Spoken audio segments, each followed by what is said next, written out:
respecte. Il faut savoir qu'au moment du bac S, juste avant la réforme, on était quasiment à 48% de filles en sciences, en terminale S. On était à la parité. Et là, c'est patatras, on a perdu tout ça. On est revenu 25 ans en arrière en termes de taux de filles en mathématiques, enfin qui font des mathématiques en tout cas en terminale. Et là, on est revenu 25 ans en arrière en 4 ans. C'est compliqué. Donc ça, c'est un des effets très négatifs de la réforme du lycée, c'est d'avoir fait fuir les filles, et quel que soit leur parcours mathématique. C'est-à-dire même les filles qui faisaient 3 heures, qui faisaient 6 heures, qui faisaient 8 heures de mathématiques, tous les graphiques, on voit une dégringolade du nombre de filles et du pourcentage de filles en mathématiques. Et donc, la question qui se pose, c'est pourquoi elles partent. Et ben, Bienvenue sur Yeso et IT Women Network. Ici, on donne la parole aux femmes de la tech, on rend visibles les rôles modèles et on parle sans détour de mixité, de leadership et de pouvoir. Chaque semaine, je partage des parcours, des chiffres et des prises de position pour inspirer, comprendre et surtout accélérer la mixité dans la tech. Est-ce que tu as suivi, Oulé, qu'il y avait une réforme du lycée qui a été faite il n'y a pas longtemps, là, en 2019? Oui, je l'ai suivi et c'est surtout que pour moi, c'était une grande machine arrière Ouais, que j'ai pas, enfin, j'ai suivi, que ouais, j'ai compris par les études, mais j'aimerais vraiment que tu nous expliques ok. en quoi elle était problématique. Soutenir les actions de Yeso, c'est aussi liker et s'abonner sur cette chaîne dès maintenant. La réforme du lycée de 2019. En fait, on parle même de réforme du lycée et du baccalauréat parce que ça a complètement changé la structure que les gens connaissent du lycée. Ou peut-être que même vous qui regardez là, vous connaissez du lycée. Peut-être que parmi vous, il y en a qui ont passé ce qu'on appelle un bac S, un bac ES, un bac L, ou encore les plus vieux, les plus vieilles d'entre vous, les bacs C, là, ceux encore avec d'autres lettres, voilà. Vous avez passé ces bacs-là, qui était en fait ce qu'on appelait un lycée à filières. Il y avait des filières scientifiques, littéraires, économiques et sociales, ces choses-là. Et il y avait des filières aussi technologiques, mais là, on va s'intéresser aux sciences en particulier. Et Jean-Michel Blanquer est arrivé avec une équipe, Pierre Mathieu, enfin plusieurs personnes, qui ont décidé de dire non, non, on va arrêter tout ça, on va arrêter les filières. L'objectif, c'était de dire bon, les scientifiques, là, c'est un peu trop élitiste, on va casser tout ça et les élèves pourront choisir ce qu'ils ont envie de faire. Ça semble partir d'un bon sentiment. Si on aime telle discipline, on la garde jusqu'en terminale, on passe une épreuve. Ça a l'air d'être intéressant comme truc. Problème des réformes, alors ça, on va parler d'histoire des réformes en général rapidement, mais toutes les réformes impactent les minorités, qu'elles soient économiques, sociales, ethniques. Dès qu'il y a une réforme, les minorités sont très impactées. Il s'est passé un truc, du coup, avec la réforme du lycée, c'est que les filles ont fui les mathématiques, mais vraiment massivement.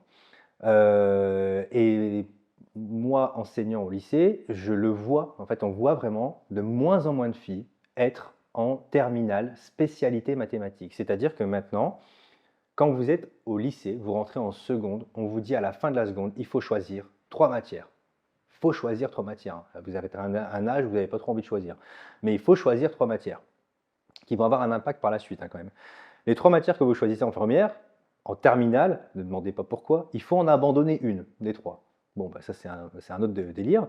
Et souvent, le problème qu'on rencontre, c'est les élèves qui en première ont pris ce qu'on appelle une triplette scientifique, c'est-à-dire ceux qui ont pris maths, physique, SVT, enfin sciences physiques et chimiques et sciences et vie de la Terre. Ça, c'était les anciens S, les anciens premières terminales S. Sauf que là, on leur demande d'abandonner un des 3. Et là, ils sont face à un choix, et elles sont face à un choix drastique, les élèves de première, c'est qu'il se passe quelque chose de assez grave, c'est qu'une fille sur 2 abandonne les mathématiques en terminale, en fait, tandis que les élèves, c'est 30%. Donc, on n'est pas du tout sur les mêmes dynamiques. Et la question qui se pose, c'est pourquoi les filles, elles partent, en fait? Alors, moi, je vais être un peu critique.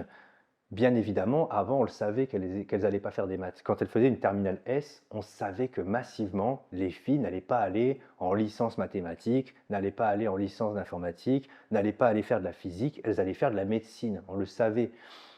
Et on avait un peu des œillères. On s'est dit, bon, au moins, nous, on respecte. Il faut savoir qu'au moment du bac S, juste avant la réforme, on était quasiment à 48% de filles en sciences, en terminale S. On était à la parité.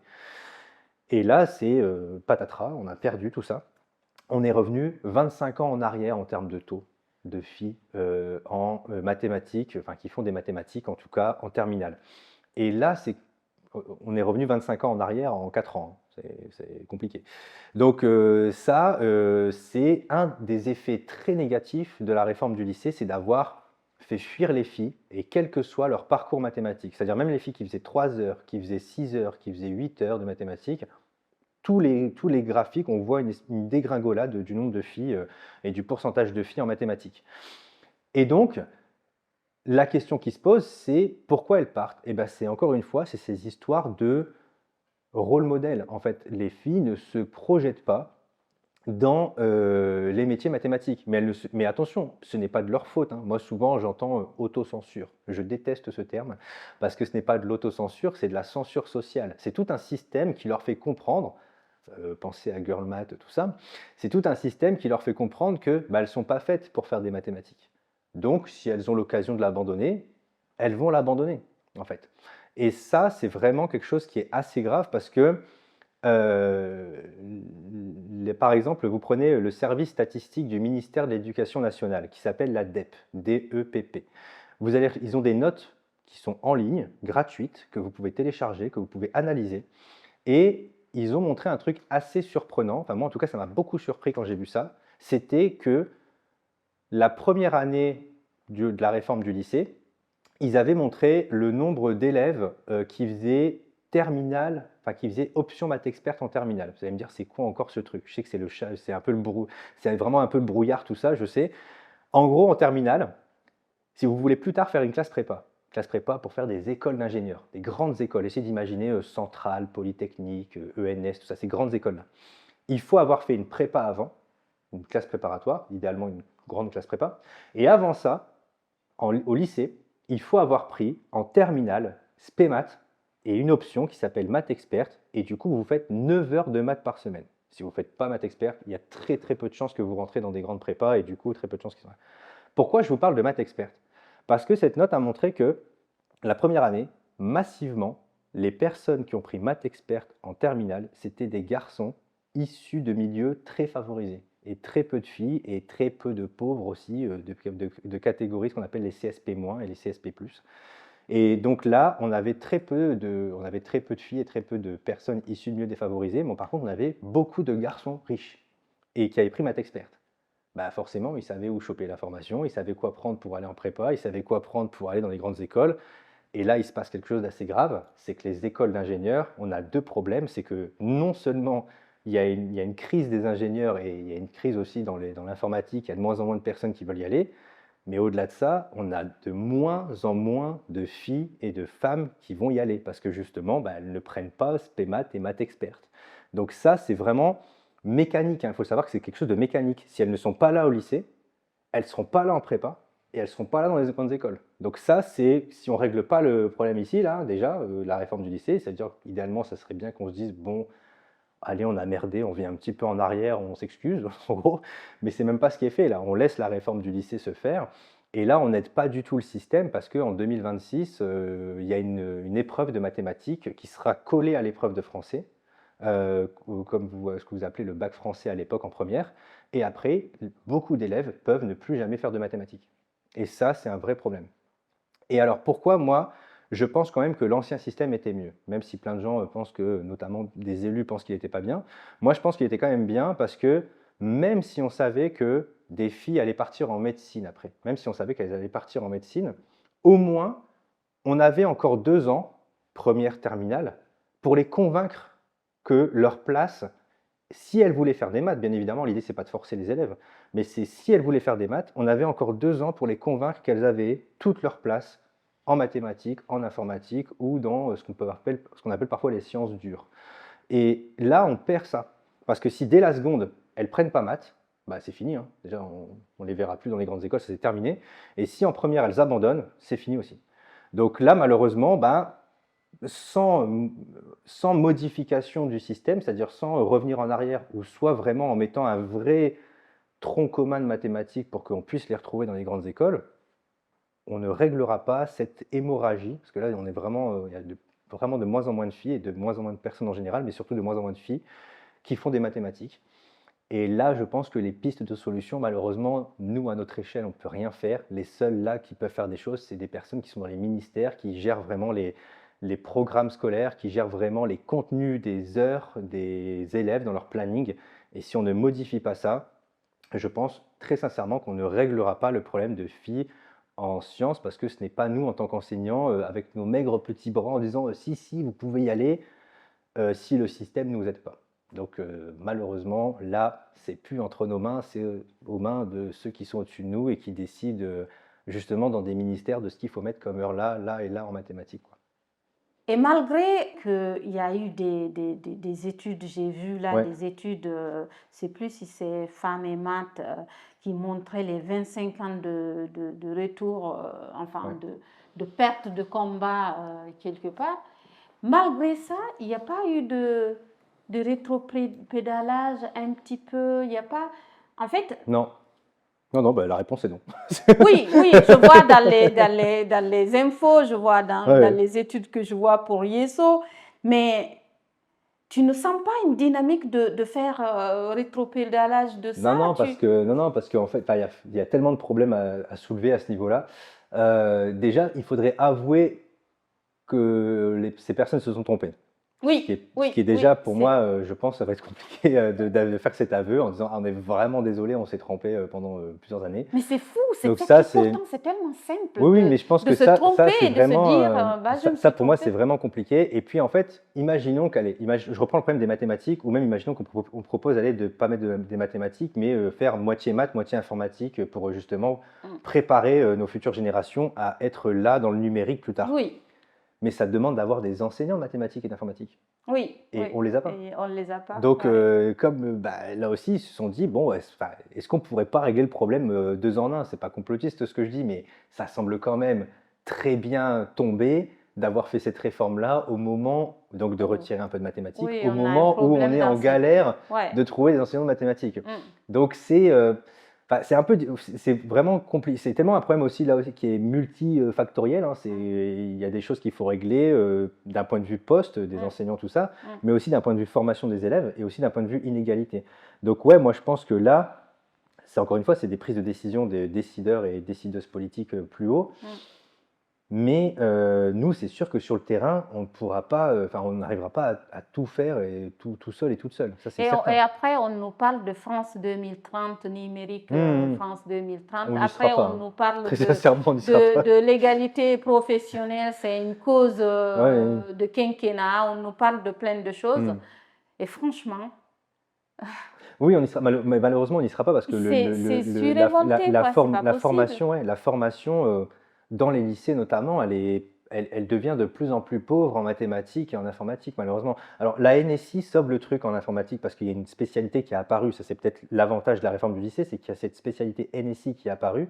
Il y a d'autres spécialités qui sont apparues, qui sont trop bien, qui sont des matières super. Mais il n'y a pas assez d'heures, quoi. Il y a pas, enfin, Oui.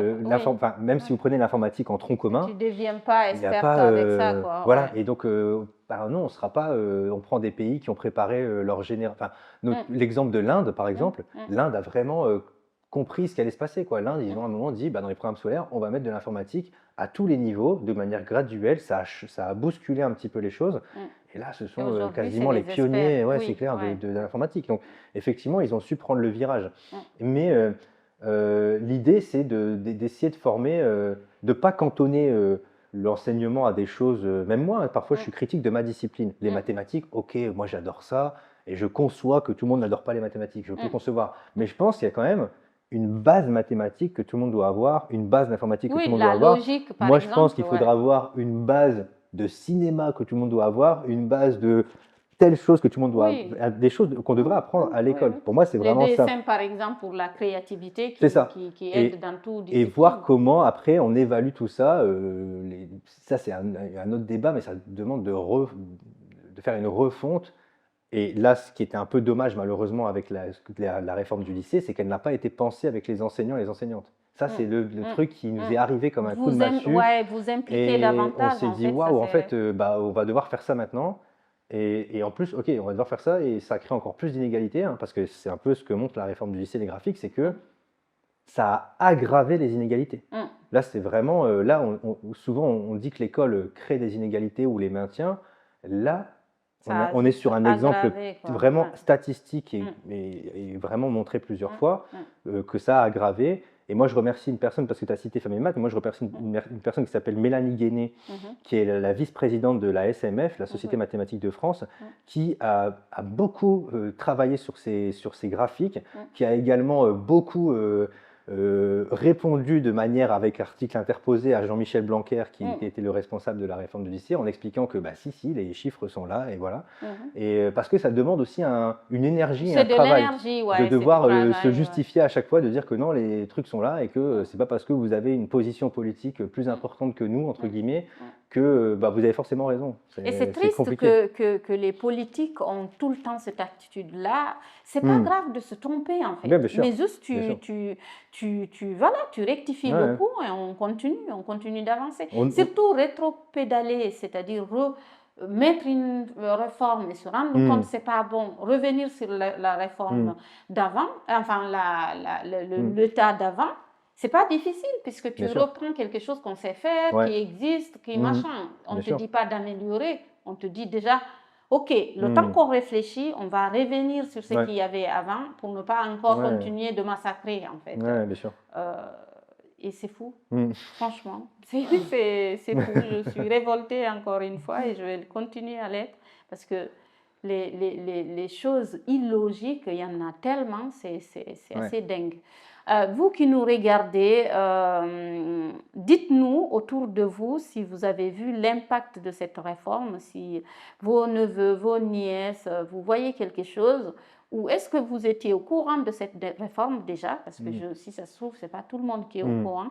Et en tout cas, laissez-nous votre avis, laissez-nous vos critiques si vous n'êtes pas d'accord, si vous êtes plutôt du côté de la réforme de Jean-Michel Blanquer ou de ceux qui ont repris aussi le ministère, parce que eux aussi, c'était leur devoir de dire, nous on arrive, on n'était pas d'accord, donc on revient, parce qu'il n'est plus au ministère. Hein, on ne va pas dire c'est toujours sa faute, parce qu'il y en a d'autres qui arrivent, qui s'assoient sur cette même réforme et qui se disent, on va continuer la même connerie en fait. Donc, dites-nous tout ce que vous pensez de ça et on sera ravis de vous répondre. En tout cas, moi, oui, avec grand plaisir, ça c'est sûr. Sur la réforme du lycée, je serai au rendez-vous. Moi, je ne suis pas la spécialiste des inégalités de genre, c'est plutôt mon maître. Mais par contre, je serai ravie, avec énergie, je débattrai avec vous jusqu'au niveau que je connais. Et puis après, sinon, je vous rapatrie vers mon maître, il vous répondra là-bas. Voilà. Merci beaucoup. Merci, mon maître. Merci à toi, Blé. Si cet épisode vous a plu, partagez-le, abonnez-vous et surtout rejoignez l'association Yesu. Toutes les infos en description.